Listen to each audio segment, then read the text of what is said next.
So the 40th edition of the Amsterdam Marathon gets underway. 200 metres of running inside the stadium, and then the athletes will head out into Vondel Park. Well, you can see that big group of athletes being led by the three pacemakers. Well, there's a little gap opening up between the three pacemakers and the leading group, which to me indicates that the pacers might be going just a little bit too fast. There's Abel Karoui on the right of your screen, number 5.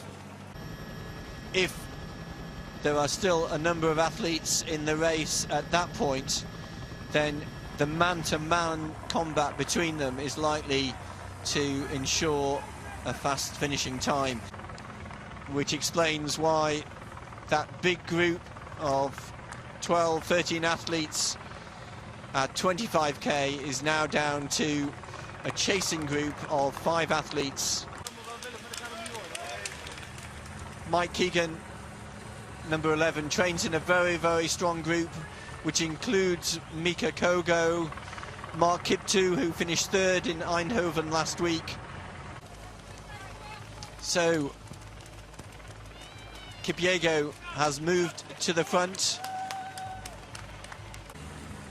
in the race, but Kipyego is still maintaining a very strong pace.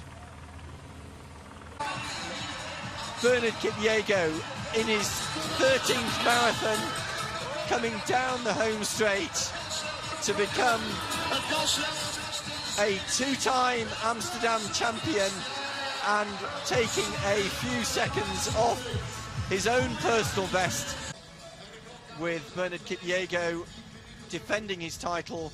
It looks like Joyce Chipkarui has overcome the opposition of Tiki Galana, the Olympic champion. Joyce Chipkarui from Kenya coming down the home straight to become the 2015 Amsterdam Marathon Women's Champion in a time of 2 hours, 24 minutes and 10 seconds. Her time given as 2 hours, 24 and 11 seconds.